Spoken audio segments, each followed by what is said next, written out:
Thanks, everyone, jumping in. It's Shaune Corbett, and I've got a big day today. I've actually got probably my most famous person ever that I've had on the podcast, Tony King. He was the broker of record for all of Texas. Went from like 6,000 to like 9,500 or something, almost 10,000. Big growth there. And obviously, EXP saw the potential in him, and they promoted him. And he went from director of growth. Now he's vice president of growth. Now he's one of the top dogs at EXP. I don't know about that either. And I love it. I love it. He said he would give me a few moments today. So we're going to sit down and kind of talk a little bit about Tony King, a little about where he's come from, and then very good at real estate. He understands residential real estate. He understands what agents are out there looking for and things that have value to them. And I want to have him kind of like grow or help us kind of talk through some of those things.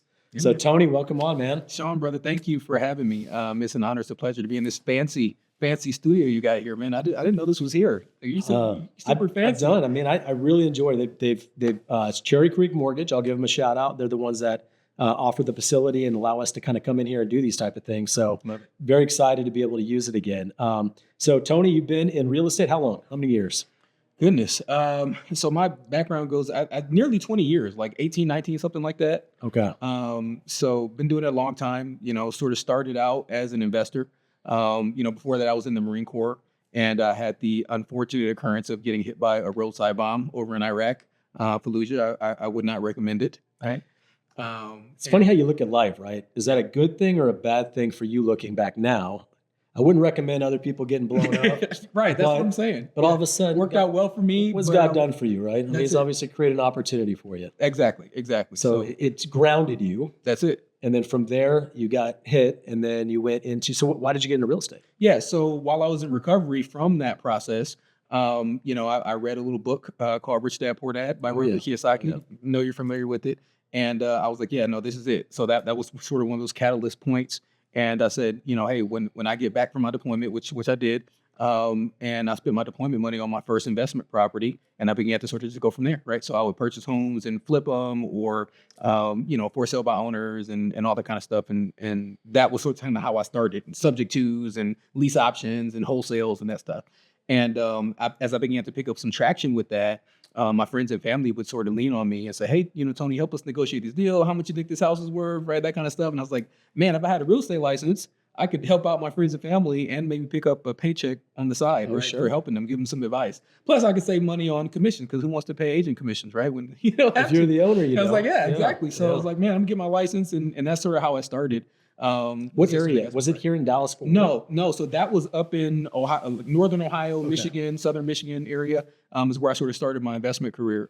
And then, so you grew up in that area, right? Detroit. Yeah. What? Oh, Detroit? Yeah. Okay. Exactly. Yeah. So, Toledo. It's all the same to me because I never go up there. So right. This whole area up there. So we got Ohio, you got Michigan. Exactly. Up in the north. I was born and raised Toledo, Ohio, which is basically right on the state line between Ohio and Michigan. I tell people Detroit because no one knows where Toledo, but Toledo is like 30 minutes south of Detroit. Gotcha. But anytime we want to go to somewhere fancy, we end up going up north to Detroit typically. So. Okay. So, and then you lived there, you did the military, and then you came back home and started doing all that there. And of course, you grew up there, so you knew friends, family, and opportunities there. Yep. How long were you doing the investment stuff before you decided you just go get that license? Yeah. So a year or two in? Or? Yeah. Only a few years in. A few years in. And then, I started really looking at the market as well and saying, hey, like they're starting to take off with this real estate thing, but is there a better opportunity out there, right? Because at the time in Detroit, specifically in that area, properties are very, very low, $25,000 and that sort of thing. And I started looking. This is late 90s. This is early 2000s, yeah, okay. in that timetable. Okay. So I said, man, you know what? I started to look at just demographic data and like where people are moving away from and where they're moving to. Is the market increasing or declining? Yeah. At that time, the market was sort of declining. It was like, hey, why am I flipping houses in a declining market at lower price points when there's higher price points? I mean, it's the same process to flip a $300,000 house that is a $30,000 house. Sure. So why am I doing it here? So we started looking, and obviously Texas was on the top of every list. And Dallas was at the top of every Texas list, right? So, my wife and I moved down to Dallas, and this is sort of where we've been ever since. So, okay. Where did you move? or two? Initially, I know where you live now, but that So wasn't the same Frisco city now. 20 years ago. That's very true. That's very true. So we started in Fort Worth. Okay. So we moved down to Fort Worth, just west of Fort Worth in Saginaw, in this area. Well, not this area, but and then we moved to Frisco. Once we learned like, hey, what's what and where should we move and all that kind of stuff. We moved to Frisco, and that's where we've been.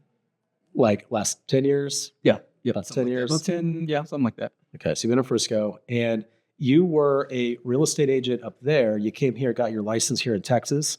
I didn't have to be an agent up there to do a lot of the things I wanted to do there. Like, it didn't require a license. Okay. I got my license. Trek here in Texas.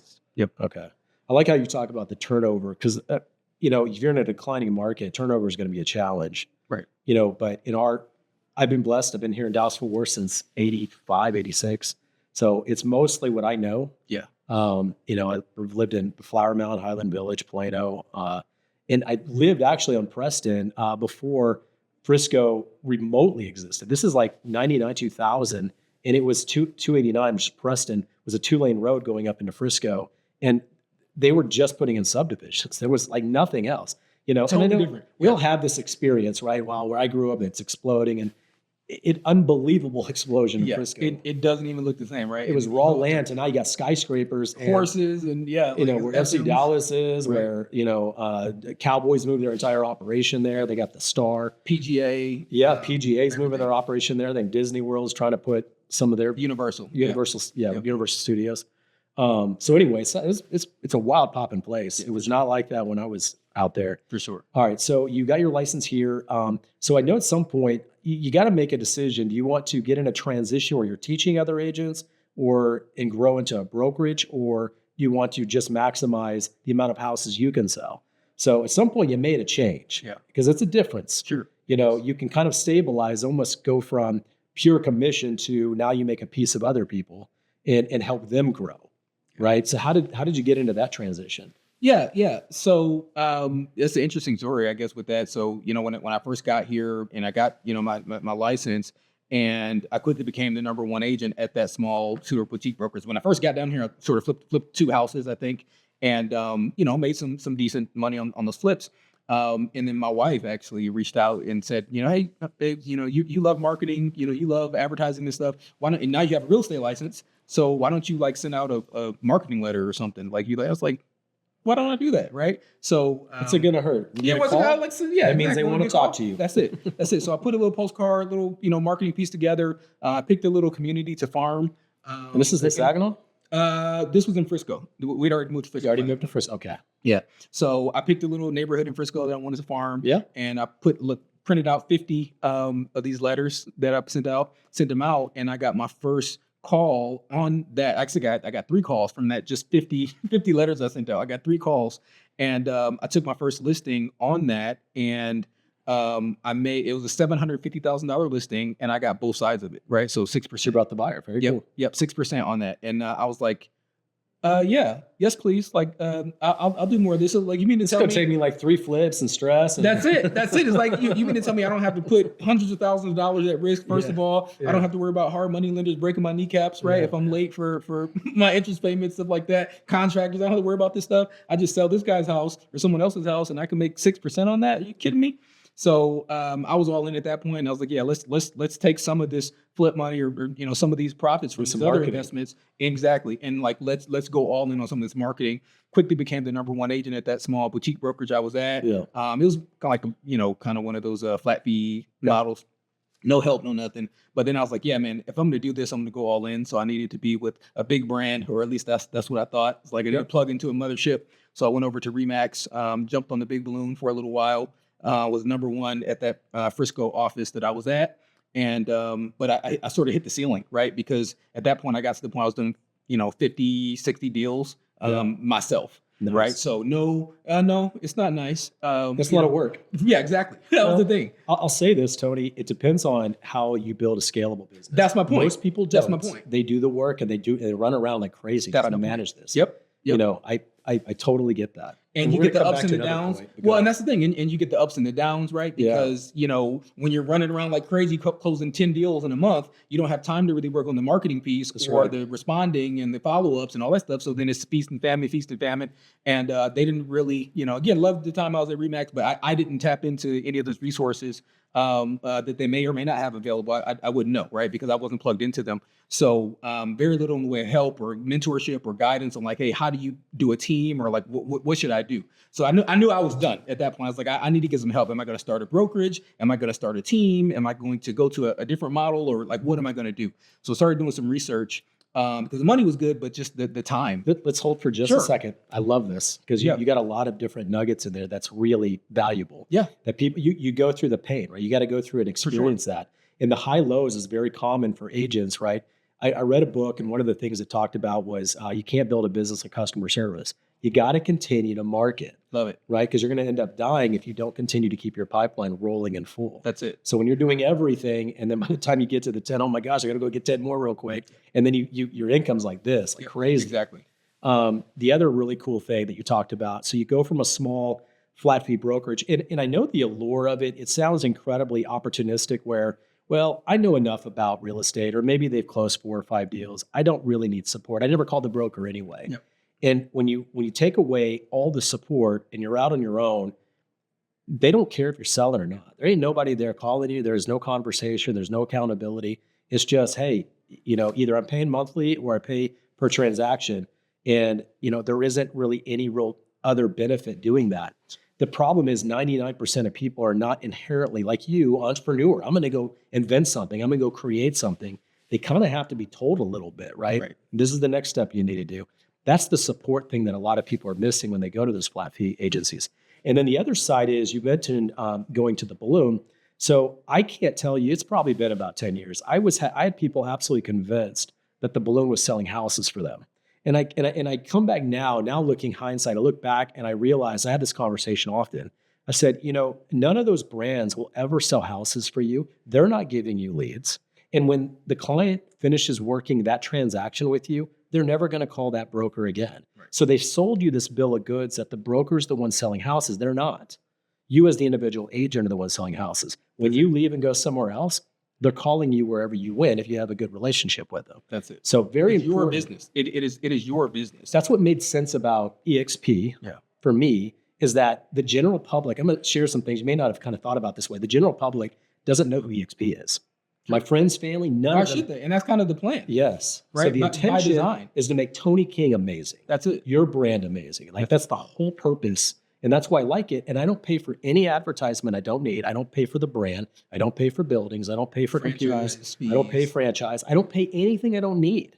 It's $85 a month. Yep. And I get everything I need. Yep. So I love that kind of basic model at that point. Yep. And if you icon, you just get all your money back. Right, exactly. So you don't pay anything. Yeah. Exactly. You're having a lot of success there, and you were at Remax, and then you were looking at the struggles and the stress and you were having to make a decision. What's the next move? Where would I want to go? Exactly. That's where you're So I started looking at, different models that were out there. And at that time, the Redfin model sort of made sense for where I was at. What about it made sense? I'm curious, because I look at it now, and I'm sure you look at it now differently. Sure. But at the time it made sense. What made sense for you? There was a component of the help that I needed, support exactly, without having to pay for some of the expenses. Like I didn't have to hire a transaction coordinator because they had one that they would, give me and sorts of things like that. So showing agents, I didn't have to go out and find my own showing agents. They took almost all of the risk out. Which is that's an attractive thing. It was. Exactly. They made you an and employee. Then marketing leads and things like that as well. So you go from a 1099 to an employee, right? Exactly. That's a big change too. So you take away the risk. It sounds really good. Some of it, right? Healthcare, stuff like that, right? It does. It sounds really good. Yeah. You know the craziest thing about this, not to take you too far, is you look at a system like that, and 99% of agents are entrepreneurs, or they should be. How in the world are they going to go from being an employee at a company to a 1099 back to being an employee again? Which, by the way, when COVID hit, laid off half their company. There was a lot of layoffs going on. Okay, quick, I'll let you keep going. Yeah. From there, I said, hey, I think this model might make sense for me in this next season. And I'm going to. And at that time, they brought me on board as the listing agent. I say the because there was only one listing agent for the whole region of DFW. Cool. So the guy that they had, who now has come to join me at EXP, but the guy they had that was running that whole market, he was doing about 100 deals a year, and then he was going off to California because like, I'm gonna do 100 deals a year. I'm gonna do it in California and make more money. So I sort of took over the DFW market from him.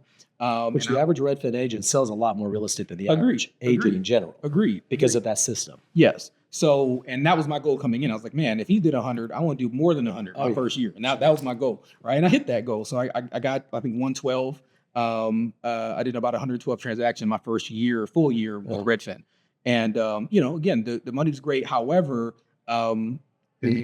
there's flaws in every model, right? Sure. Except one. No, I'm kidding. But there's flaws in that model. One of them is like you have to close. The reason why, by the way, they do so many transactions because you have to, right? Because like 90% of the commission goes to Redfin-ish, right? So when you're paying a kind of crazy split, at least at that time, I think they've changed maybe the model since then, but the split was sort of outrageous. So you have to do a lot of transactions in order to sort of make a good income there. So that was sort of the reason behind that. So and I'm getting to your question, right? Your question is like, how do you transition from selling a ton of houses to then, running management, right? Exactly. So because of the success, I ultimately ended up being the number one agent at the whole company, at all of Redfin. So at one point I was the number one guy, and they said, well, hey, I wonder if he can duplicate this success, all right? So I was one of the first team managers, and they were like, hey, we need to try this team model out. We'll put you as a team manager and see if you can duplicate this success amongst the rest of the agents in this area. So when they first kind of brought me in, I had about 6 agents that they put under me. And then I grew that team from about 6 agents to 16 agents in about 6 months' time, right? And they were one of the top teams out of the whole company during the new team model. So they were like, wow, this guy's freaking crushing it. And then they were like, hey, do a team model at Redfin? It's employee-based model, but you have a team of 2 or 3 support each other kind of thing. And kind of pods and partnerships and that sort of thing. So at Redfin, at least at the time, don't know now, I haven't been tracking, but they have buyers agents and sellers agents. So they're separate. Like one agent just focuses on buyers. Yeah. They have buyers agents, sellers agents, and associate agents, which are like your showing agents, open house that are not Redfin. Right. Well, those are 1099. Right? No, that's separate. So there's another program called Redfin Partner Program, right? So there's the buyer's agents, the seller's agents, and then there's the associate agents, which are like the showing agents and hosting open houses, stuff like that. Gotcha. Then you have the partner program, which is like where they refer leads out. So buyer agents are writing contracts, working like buyer agents. Associates are doing intermediary work before it's like an upgrade. Or you move from associate up to... Well, those are 1099. So they're 1099. Yeah, those are 1099. So they get paid per event, right? So you go show a house, you get $50, right? You host an open house, you get $100, right? So that's kind of a contract. I kind of like all that, actually. I mean, there's some things about it I kind of like the way they structure. You're losing relationship opportunities. But you can't sell and you can't sell. Right. But there are people that just they just want to do real estate activities, but they don't really want to work buyers and sellers. They don't want to negotiate. It's strange to get a license to go through all that. But there are people that just they're a retirement age. You're like, I just want to show houses. Yeah, sometimes. And there's other models like with EXP, and that's sort of where our by referral only program comes from, right? So we have a referral program where if you want to just sort of stash your license and sort of do putt things, around. It's a reduced monthly deal. Mm-hmm. You don't get stock. And the most important thing is that you don't have to pay MLS fees. You don't have MLS fees, right? So you don't have a lot of the expenses that you're paying to just kind of keep up. It's park your license option, right? Or you can do some supplemental things, right? And you give your referrals out to an XP agent. You still get to make this revenue based off of your network. And you talk about retirement. If you spent 20, 30 years building this database, last thing you want to do is if you went in and you were an associate agent, you'd have to give those away to someone else, and you don't get anything, right? So that's sort of one of the flaws there. That as you look sort of long term, it may not make so much sense for you. But so ran the team, and at that point they were like, man, this team is crushing it, and the opportunity came up for me to become the broker. So they're like, hey, we need to just let you run the whole brokerage for Texas, exactly. So at that, and the time I was there, we went from about 200 agents to about 700 agents in about 5 or 6 different markets: Dallas, Houston, Austin, San Antonio, and then a handful of El Paso. And I was the broker for the state. And at that point, I was kind of rocking along, and then somebody, slid in my DMs on LinkedIn and told me about this opportunity at EXP. So, and then when I saw it, it's one of those things that, as you see it and you can't unsee it. Yeah. So somebody hit me on the DM, and the designated broker for EXP was actually stepping down. They were like, hey, we need someone that is familiar with, multiple markets, running, several hundred agents, familiar with multiple different models and different things. And like, there's a very short list of individuals that check, offices over 500, multiple regions, all these things. So like, hey, we think you'd be a great fit. And can you tell who sent you that message?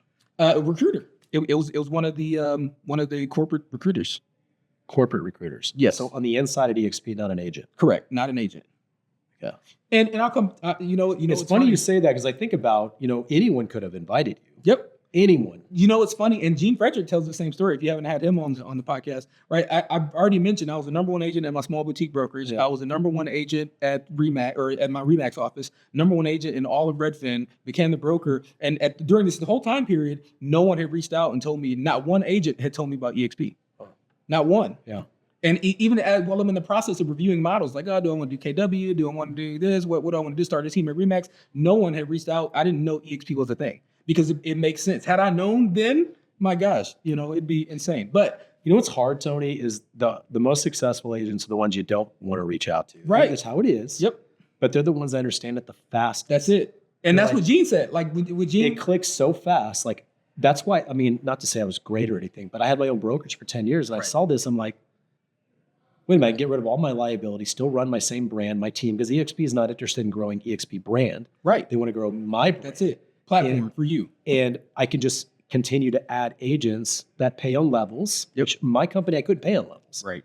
It's like, you could, but good luck figuring it out. It's well, there isn't a way to do it, because there's not enough money to split. And you have to build a system that supports itself. That's it. I couldn't just duplicate that. There's all kinds of companies out there. You can try. Duplicate, but it's really hard to have it support itself is the problem. That's it. And when you say support itself, then you end up with the debt and the liability and the unsustainable. Like, hey, this is not going to work. Like, look down the road, a lot of these things are not going to work. You don't have to be super businessman Elon Musk or something to look down the road and see that this is not going to be great long term.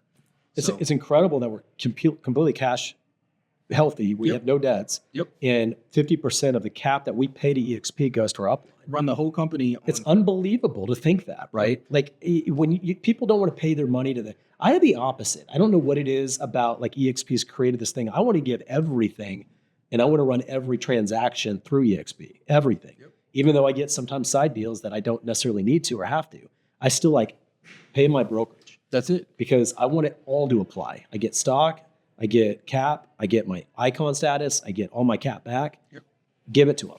And by the way, you are a shareholder of EXP, so when you run these deals through EXP, that's right. It increases our worth as a company, which increases your. And we're talking passive now income for the company that you own. We're talking, increasing your assets. Yeah, there's always that perception that we're like this network marketing type business, but the reality is we make 100% of our money on commission.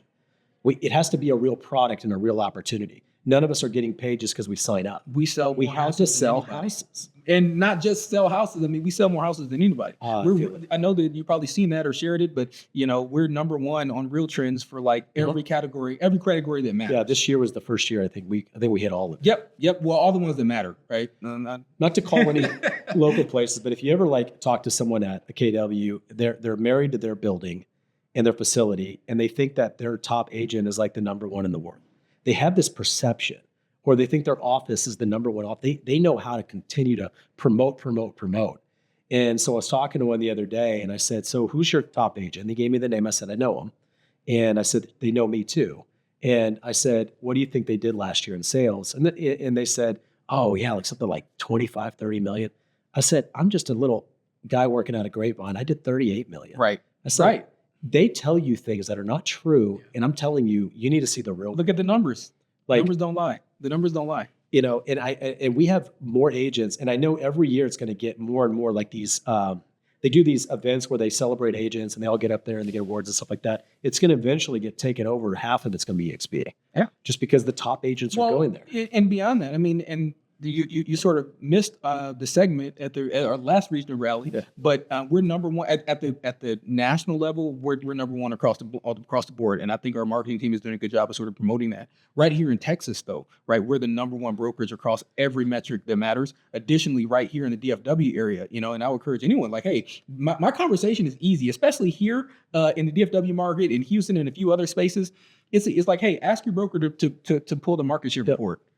Yeah. And if he's honest with you, he will. If he's not honest, he probably won't, or she. But we're number one across every single category: buy side, sell side, market share, listing, whatever you want to call it, volume, transaction count, agent count. I mean, number one in every single category that truly matters, right? So it's an easy conversation. Yeah. So now you're a broker at EXP. That's where we're at. So they brought me over, and I got here as soon as somebody told me, I was like, here. And again, that's funny because what was that transition? Did you put in your notice and just went? I mean, what kind of you talking a month?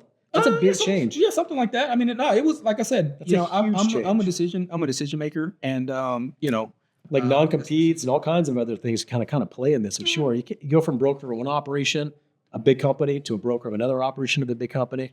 Any of that slow you down? You just no. We just I was pretty good on negotiating terms on the way in, and like when I was there, they're not going to owe you forever. Yeah, exactly. So we were, it was amicable on the way. I'm grateful for the time that I spent there, and that, by the way, when I became a team manager over there, that's really what sort of sparked that. To answer your question, I had an agent that was a struggling agent. When I took over, when I took over the TM, and I took her from being a struggling agent that was doing 2 or 3 deals a month, right? So that's sort of below the bar of what the expectation is. Yeah.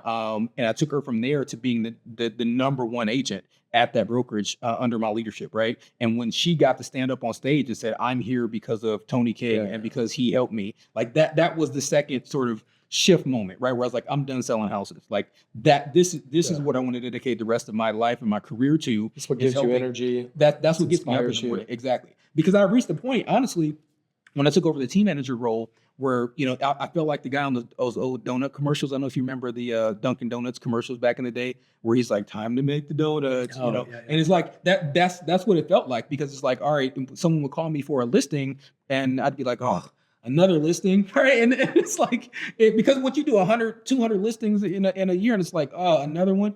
And that's sort of how I was feeling. Yeah. And, that having an agent, teaching an agent and having them go from, 2 deals a month to 20 deals a month and saying, "Hey, I did this because of what I learned from Tony." That was an awe-inspiring sort of experience for me. I was like, yeah, that's what I want to do. And that never ends, right? So it's something that I can do. And their only limit is how many agents are out there that I can help take their business from where it is now to where they want it to be, and how I can help them sort of fill that gap. So that's the high I've been on ever since that agent was on stage and said that. I was like, yeah, no, this is this is what I'm going to do. This is my thing now. So then it became, how many agents can I help? And when the EXP opportunity came along, it's like, man, you're going to let me have the opportunity to help 6,000 agents. Yeah. And then we grew that 6,000 to 10,000 almost. Yeah. At that point, our C-suite was like, yeah, there's something special in Texas. We want you to just focus on the growth piece in Texas. So what does that mean? Like, director of growth is where your next promotion from broker of Texas, you went to director of growth for EXP. What is director of growth? Yeah, so do they even give you a job description, or you have to make it up? It's growth, right? So continue to grow Texas. Period. I mean, that sort of was the role, and that's anything from productivity per agent to also just the total agent count. Those are sort of the 2 key metrics that we're looking at.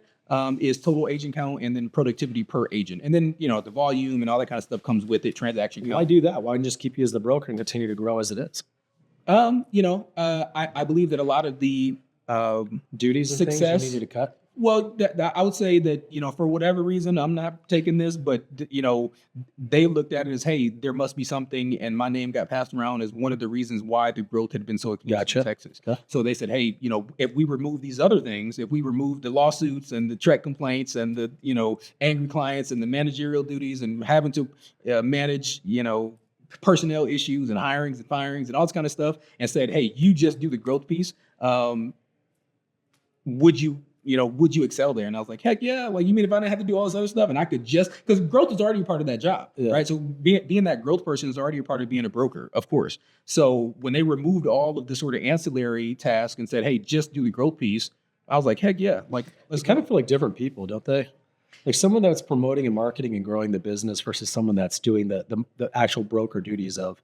And you're this big, you're going to have a lot of broker duties. Yes. Lots of complaints and things to work through. Well, and I think that's a misconception, or at least that is the case, but it should not be the case. And that was something that I think that our C-suites, the Michael Valdez's, and they saw unique, I think, in me, was that I look at those as one and the same, right? Because the reality is, I heard it this way from one of my directors just yesterday, that the growth department and the sort of growth job, that's dating.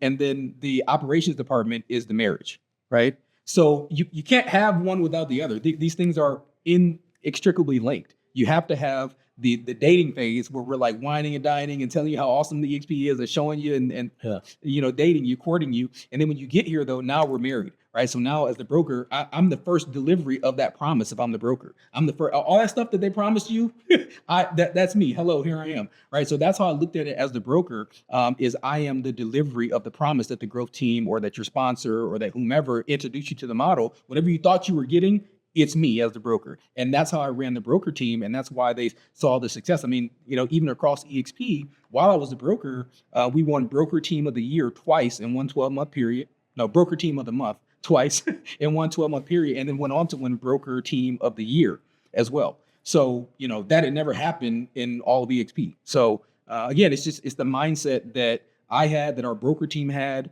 to really have that growth mindset already. We had a growth mindset, and that really was the key to success. And that's ultimately why it's grown. It's the number one state for growth. So then when it came time to promote someone, they were like, hey, who would you promote besides, the number one state for growth, right? Sure. So that sort of was the thought process there, at least I think. Bring Michael on and ask him. I don't know. Well, and being an agent in this state, and with you being the broker, I mean, you have the personality, you have the charisma, you have a lot of good qualities, and people trust you. I mean, you certainly have a lot of those things. Shaune. We actually did meet a couple times before, even the last few things, because you'd come up here. Well, I guess you were already here. I always assume that it's like Austin or something. I thought everybody thinks I'm from somewhere else. It's funny. Like I'm in Austin. They're like, oh, I thought you were in Houston. Well, it's because Texas is the greatest country in the U.S. That's it, right? So we have like different parts of our country here in Texas. Yeah. So I always think you're like kind of like some. I don't know why. I was thinking you were from Austin. You like drove in just to go to one of our meetings. Like, oh, great! I get to say hi to him. Hey, listen, if that makes people show up and hold me in high regard, I'll take it. Like, fine. Well, you'll have to come out and do one of our trainings again. Yep, I'll drive all the way up. All right. So now beyond that, I mean, that's director of growth. So you've actually, in 6 months, you've gotten promoted again. Yeah. To owner? No. Yes, you are too, though. We're all owners. That's right. We're all owners at EXP. So you've promoted to what'd you say, vice president of growth? Yeah. So I like where you're headed, though. You started with C. Yeah. To get this. So what does that mean? What's the difference? Does that mean you're over a bigger area? Correct. So now, so director of growth was Texas or kind of a region? Correct. Texas. Okay. Correct. There are regional directors too, but I was, Texas is its own region, right? With 10,000 agents, that's like 10%. Yeah, it's 10%. Yeah, I know. So like that, it's its own region, and I was the director for that. And now we've done sort of a restructuring on the growth team. And we've done some promotions, and we've moved some people around, and so now I am the vice president of growth, and my chief geographical areas are Texas, Florida, California, Georgia. Sorry, this is pretty new, right? So this is Georgia, North Carolina, also Tennessee, and Kentucky, and then sort of the Gulf Coast region as well. We're sort of talking about doing some horse trading there, but ultimately, almost like half, maybe a little bit more than half of the company. Is sort of under my purview for growth. Yeah, it's a lot to take. It's a lot, but it's not just me. So I've got a ton of help. I've got a ton of. They have a team that you're correct. So we have state directors now in at least the larger states and regional directors. So right now we have a posting for a job title in Florida. I'm looking for a Florida director because the previous Florida director got promoted. Now he is global director of growth because he's fluent in Spanish and like 10 other languages. He's the man, Felix. So now he's gone on to be the global director of growth, or global VP of growth. I'm sorry. And now I'm looking for a backfill for him. So I need a Texas guy. That means he does growth outside of the U.S. Correct. Okay. What is Valdez? What's his role in all this? Yeah. So he's the chief growth officer. So all the growth. Everybody reports. Everybody reports in. Exactly. Okay. Yep. And he's second to Glenn. Correct. Okay. Correct. Well, now Leo. Well, Leo, right? Yeah, because Leo is now the new CEO. Yes, that's right. That was a big change too. It is a lot of. I love this. Exciting times. It is exciting. Yeah. Like, so we also brought over. The Glenn it hasn't really been stale. There's only been Jason's always been there and Glenn. Mm-hmm. But outside of that, we've kind of moved through some different people, and there's a lot of great promotion opportunities and stuff. I'm always positive. I feel very good about where EXP is. Listen, I can tell you because I'm sort of behind the scenes now, and especially at this level, this C-suite that we have, I'm excited about the future. It is going to be an incredible ride. We have Brian Ellington, who's our chief learning officer. He effectively built the entire platform that, for that so-called education company that's out there. He pretty much built that. And now he's come here, and they've given him, Glenn at the time gave him a clean slate, said do what needs to be done here. Create a system that is going to be bar none, that is going to be the most incredible training, coaching, mentoring model that exists in the real estate industry. That was his charge, and he's off to an incredible start. We actually just launched yesterday the Elevate coaching platform. So that it is incredible. We've got Levi Lassick, we've got Nolly Williams, we've got who else is in Texas? I think there's one other Texas person in there, Dan Beer. I mean, just when I say the best of the best, in their coaching platforms on the EXP platform it's incredible. So it's one of those understated things we used to have is that people would have like the best guy over in Plano come teach him at their office. Right. We get the best guy in the U.S. In the United States. We have access to the absolute best of the best. That's it. Like, who's the best guy on YouTube? Levi Lassick. There's no doubt about it. Yeah. And we got his coaching program through EXP University. And it's incredible. So we got Brian Ellington. We just brought over Wendy Forsyth, who we got from Compass. We ranked with her. She's been at Fathom. She's been at Compass. She ran marketing for them, and now she's going to run our marketing program. She's our chief marketing officer. Incredible. Obviously, Leo, smartest guy in any room I've been in, right? Michael Valdez, now focused on growth. We're talking about the guy that took us from, one country to 24 countries? Yeah. Right? Within like a year. Has he been here the entire time since we started building in all the countries? Well, yeah, exactly. Yep. So I think we might have been in Canada or something, but like in like a 12, 15-month period. Our model here in the U.S., because other countries do not do real estate the way we do real estate. To him to go in and boom, boom, boom, but 24 countries like that. Like, you know what I mean? So when you talk about someone that has growth minded, Michael is the most incredible leader that I've ever had access to, put it that way. So, we've got him, chief growth officer, obviously Leo coming in as CEO, sort of as running the ship, even Patrick, our chief operations officer. Our C-suite is poised to crush this thing. And I'm super, super excited about it. Got me thinking maybe I need to apply for a corporate. Go ahead, man. Yeah, listen, we're going places out here. I hear we're going places. Because I really have no interest in being a broker. Yeah. I did that for 10 years as my own, and I just doing that position, but I know sometimes it's an opportunity to gain other future opportunities. That's it. And I skipped that portion of the story, but yeah, I started my own brokerage for about 6 months, and then I was like, yeah, this ain't it. This ain't it. So yeah, it's not worth it. So what do you think would be something you'd want to share maybe with agents that are looking at EXP? What would be something for you? Because you've looked at and worked at a lot of the competitors. You've done your own model, and you came here. Why did you make that move from a Redfin employee-based top producer running the state, about as good of a position you can get, and then you came straight over to EXP? There was no hesitation in it. The reality is, EXP is the most agent-centric company that I've ever heard of or been a part of. I mean, it is every day we wake up as the executive team, we wake up and ask ourselves, how can we make agents' lives better? How can we put more money in agents' pockets today? Right. And that's the answer that we go to work solving in every day that we possibly can. So that is our value proposition that no one else has. And with the track record to say we've been doing it, we are the number one brokerage. We have more sales, more transactions, number one across all these different categories, because that is the singular focus of our company, is support agents. We are agent success obsessed. Wake up in the morning, how can I help Shaune grow? Wake up in the morning, how can I help Amy grow? How can I help this person grow? And that's all we're looking to do. And we have so many different platforms to allow you to be able to do that. You don't want to sell real estate full time anymore. Maybe you want to focus on your revenue share business. You don't want to do revenue share. You want stock. You don't want to do stock. We do, mentor program. You don't want to do mentor program. I mean, we have so many different ways to be able to help you get to whatever that goal is for you. Sure. And we're so passionate about it. I do I think, because I've been here for 6 years. I remember going to some of the early conferences. And Glenn, we used to meet in rooms where we could talk with Glenn, ask him questions. I remember a couple of Glenn stories. So one was he was talking. He doesn't see KW or Coldwell Banker or any of these brokerages that are franchise box models as direct competition. He always looks at the platforms, right? Because he built it as a platform and a system, not about but what can we do to be the biggest, baddest? If you build the system right, then they will come. And when they come, it will support itself and it'll grow very, very big. And that's always kind of been his thing. But I remember him talking about Gary Keller and said, we all owe a thanks to him because of a lot of things he put in place is what I put in place here, between the 7 levels and things like that.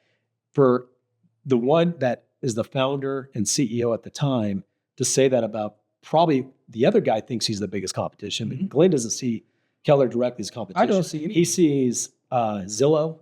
He sees Redfin because it's a platform. He sees a lot of them as kind of the competition. This is him talking 5-6 years ago. And he didn't see the other places as really the competition. Right. Well, because he's looking at models. Yes.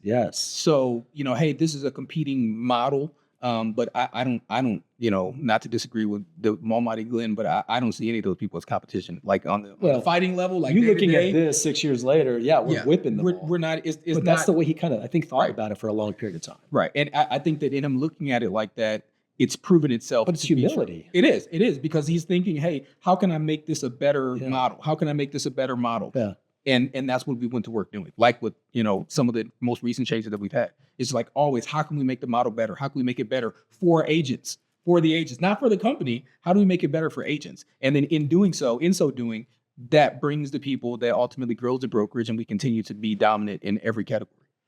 One of the things you were talking about earlier, you didn't want to take another listing. Now you're probably at a place where it's a volume listing place. So I can see where that would be a challenge. I think you can do things in a scalable model, which is really, really important because like for most agents, if they can close, 20, 30 a year, they can have a good living. They're fine. I know I have to close more than 100 a year just to even stay in business because I built a scalable model. Yeah. So I can take on as many listings as I can possibly take. Yep. And people can build a model that's scalable, that can grow like that. And you can really maximize your opportunities. So there is ways to kind of overcome a lot of those things. Absolutely. It's just something that kind of rang to me. You were saying that earlier. Yeah, absolutely. And these are things that you've learned and that, I know now, right? At the time. And I think that's where it's important to have a coach, a mentor. You have someone that has sort of walked that path to be able to look back now and say, hey, man, this is your choke point. Hey, this is the area where your stress is coming from. And this is more importantly, this is how to remove that. So like, that's my focus now. At this point, all I do all day long is I talk to teams, I talk to brokerages, and I help them solve their problem, right? Typically in almost all cases now, it's someone outside of EXP. Like it's a mega team or it's a large brokerage, a broker owner that's driving themselves crazy. And they're like, hey, I got to figure something out. And I'll take a look at their business and I say, listen, this is your choke point. This is what's stopping you. And then this is how you can remove it. And by the way, this is free advice, right? So whether you go to EXP or not, we've already solved this problem and this is how we solved it. Yeah. You can come here and stand on this platform, keep doing what you do, or take this advice for free, go do it on your own. And we wish you the best. So is that an opportunity for agents that are communicating with small brokerages? And I say small, boutique offices, maybe they're 10 to 50. I tell you, one of the number one reasons I didn't want to be a broker anymore is I was told you got to have 50 agents to stop selling houses. Yeah, and that's the thing. I was involved in 80% of my inventory, or my profitability and opportunity, because I only had 10, and I had to get 50 in order to be able to take myself out of production. And but then guess what? Now it's a different job. Now you got to have toilet paper and coffee filters and everything for 50 people running in and out of your office every day, right? And not in that order. Coffee comes first, then the toilet paper. So, but you use a lot of work for sure that you got to keep up with. Now you got to keep this office. Got to have an office big enough to run 50 people out of it. All this kind of stuff. And it's just like it becomes overwhelming. It becomes this beautiful thing that you've built has now wrapped around your neck. And that's a lot of the conversations I have with teams and brokers or teamers, as I call them, and some of the stresses and frustrations that they have that they're looking to offload. And we've got the answer for that. Like we built a 90,000 agent brokerage and have zero, overhead on as far as it relates to buildings and spaces and brick and mortar and stuff like that. We haven't bought a coffee filter yet. So I always like to emphasize, I pay zero for marketing and for buildings. Right. I pay zero. I don't pay anything for it. Yeah. So I love that. What I was referring to is like if I had a small broker or something, I could give you a call and then we could do some type of conversation on how to make that, conversation where you would talk with them or things like that. Is that where kind of one of your roles or falls within your wheelhouse? That pretty much is the job. That pretty much is the job is transition. You have small brokerages. That's it. So, we have agents and obviously our model is sort of baked into this sort of, or shadowed behind that kind of network marketing sort of theology of you have all the relationships that you need to be successful and to help EXP grow. Yep. So, teams, brokers, broker owners. So you'd say, hey, listen, take a look at this opportunity. And then, by the way, I know the vice president of the company personally. I can call him right now and we can hop on a chat. He can answer any questions you have or talk about how to make this make sense for you. Sure. So I become that third party partner for you, when that target is large enough. You ever done any network marketing? I have actually. I have. Back in the day, I think I ask as often, and surprisingly, most people have probably had some. I think everyone's done, one or two. So, and it's funny, but the vacuums where we don't. No, yeah, I was selling Cutco knives. No, I was part of. Was it prepaid legal or legal shield? I did prepaid legal. No kidding. I did back in '90s. Yep. Yeah, that's when my parents got into it, and so I was like, yeah, I like this. It's a few bucks a month. I get legal insurance that'll cover, in case anything happens, things like that. So, and with that model, I hit ED, which is the executive director. I hit that. I think they started out of Oklahoma. Yep. Yeah, right in the road. See, we go way back. We do. So Brian Carruthers, actually, I don't know if he was in it when you were. Was he in it when you were in it? No idea. This is 20 plus years ago. Yeah. So Brian Carruthers actually went on to become the number one agent, or their number one guy. Probably selling to businesses. He personally recruited over 5,000 people to that model. But get this though. So he actually. At one point was, I believe, he says that he was the largest shareholder of EXP at one point, right? Because he got the model. Yeah. And we've had him since. Like he came to one of our mastermind events just a few months ago and spoke to some of our top agents and our leadership, as well as some of our alphas and betas. And I've had him on my podcast a few times as well. And that system that he lays out in his book is called Building an Empire. Yeah. And talks about how he personally recruited over 5,000 people. That is the exact steps that you want to go through as an EXP agent. So anyone out there, I always encourage people to get that book because people stop me and say, hey, Tony, how do I grow a big ratio business? I say, hey, read this book. And then also put me on the phone with a broker or team or someone that and let me be that third party resource for you. So I love it. I'm going to take that tip. I'm going to go get that book. Or you can watch the podcast. Like I said, I've had him on my podcast twice. So he is the man. He is the man for sure. Very cool. Anything else you would like to share before we wrap it up today? No, man, just that I'm here, right? So, I appreciate you having me on. I'm accessible, obviously, to you, but anyone watching this or watching your show, they're all my family now. So hit me up anytime. I'm happy to help businesses grow any way that I possibly can. So whether you're with EXP or not, freely is given to me, freely I give to you. So that's how it goes. I like that mentality. I do a lot of coaching and training, and I've never charged for anything at this point. Right. I know at some point I'll have to build some type of model where I can, be compensated for the amount of good information I share. But at this point, I've always given everything away, and I don't care where they work. They can work for EXP, they not work for EXP. Wherever. Yeah. The goal is to give goodwill to everyone. At some point, it will come back. In that role. So I do it for the stories, like I said, and it doesn't have to be on stage, right? But that was the first one that kind of caught me was when she was on stage and saying this. But ultimately, like, just hit me a text like, hey man, I tried that thing you told me and it freaking blew up. It was awesome. Like that's why I do this. Yeah. I love that. So yeah. Getting that kind of response. Absolutely. I love it. Well, thank you, Tony. I appreciate you getting on. I appreciate all of you guys watching.